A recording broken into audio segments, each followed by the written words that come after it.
Dieppe Raid by Hannah, Taylor, and Sam.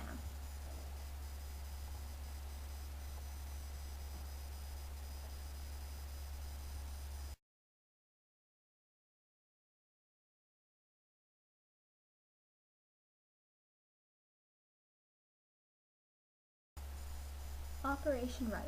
1940, the Nazis launched a massive attack forcing the British Army to evacuate the continent and return to England. Reasoning for this was the Soviet leader wanted Allies to open up a second front and Canadians wanted to be involved in the battle. The code name was Operation Rudder. The Canadian 2nd Division was to participate in a major raid. The plan was to use heavy bombers and big guns from the Royal Navy ships. Gliders and paratroopers would neutralize the large German artillery guns protecting the port. Assaulting waves of infantry and tanks would sweep into the town, hold their position, and make tactical withdrawal to their awaiting landing craft. Very ambitious plan, utilizing resources that weren't readily available in 1942. 1942 July, men of the 2nd Division went into the vessels and were sealed in. They found out the target was Dieppe. Due to weather conditions, Operation Rudder was cancelled.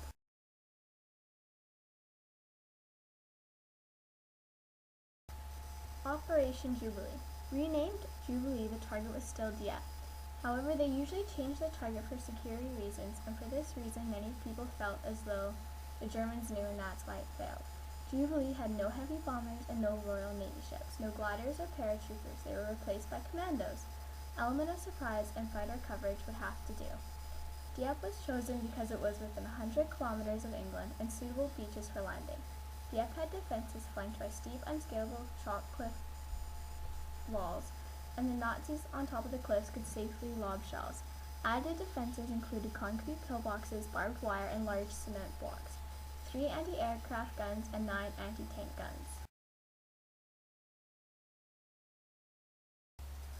The plan. 3,000 German troops were on high alert from August 10th to 11th and August 19th to 20th due to favorable tides. Jubilee involved military forces embarking from 5 ports, 5 separate attacks along 16 kilometers of Normandy coast.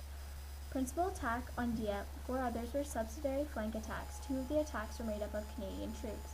The flank attacks would happen simultaneously at nautical twilight, 4:50 a.m. The main attack would happen 30 minutes later.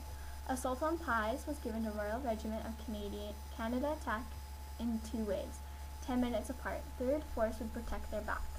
Pourville, South Saskatchewan Regiment captured village and cliffs overlooking Dieppe, occupied German airfield, destroyed German battery, then connect with other Canadian forces once done. Together, raid a German headquarters 10 kilometers south of Port. Canadian flank attacks. Tuesday, August 18, 1942, attackers boarded ships and officially found out that Dieppe was their target. During the crossing, there was a complete communications blackout to avoid giving up the element of surprise. At 3:47 a.m., a small German patrol ran into the ships. There was a short fight that resulted in the scattering of the vessels heading for Bonneville. As a result, the majority of the soldiers were captured. 20 men evaded capture and harassed the Germans. Pye's surprise was crucial. Royals were 30 minutes late and the Germans were waiting for them. The first wave was slaughtered as well as the second. The third wave was able to capture 2 German positions and later surrendered. Few ships tried to get to shore to evacuate the survivors. Many were taken as prisoners of war. Casualties were very high. Pourville, landing on the wrong side of the river, crossed the bridge and captured German positions. However, the advance was stopped as more Nazi recruits arrived. Royal Navy had to rescue the South Saskatchewan Regiment. Flank attacks failed because they failed to capture the headlands overlooking Dieppe Beach.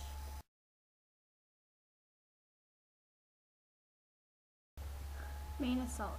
The main assault on Dieppe was on time. 4 Royal Navy destroyers firing on Dieppe and swarms of Royal Navy destroyers were harassing German defenders and covering approaching ships.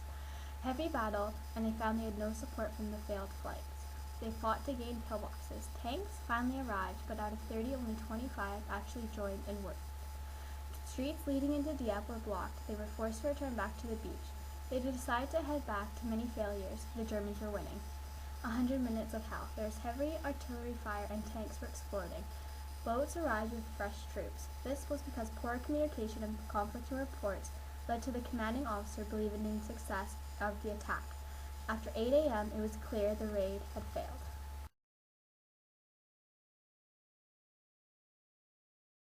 A soldier's recollection. The second the boat scraped the beach, I jumped out and started to follow the sappers through the barbed wire. My immediate objective was a concrete pillbox on top of a 12-foot parapet, about 100 yards up the beach. I think I had taken 3 steps when the first one hit me. You may say a bullet or a piece of shrapnel hits you, but the word isn't right. They slam you, the way a sledgehammer slams you. There's no sharp pain at first. It jars you so much you're not sure exactly where you've been hit or with what. Lieutenant Colonel Dollard Mignard.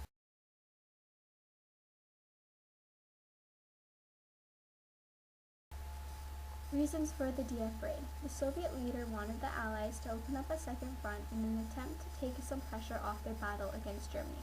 The fact that all the Commonwealth countries except for Canada had fought and shown bravery and proven themselves as fighters. It was seen as a possible morale booster to give Canadians a taste of the battle. However, there are few military reasons for the raid.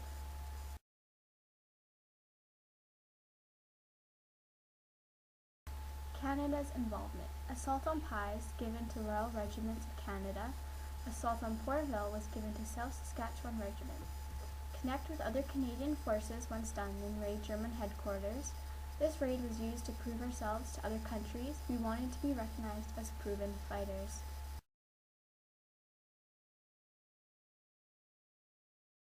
Political cartoon. This political cartoon reads, List of Canadian Army casualties, raid on Dieppe. Below are 4 men complaining how they are losing money, not as nearly as much profit, and how they have had to make great sacrifices. Yet they don't realize the sacrifices that men have taken to protect the country they live in.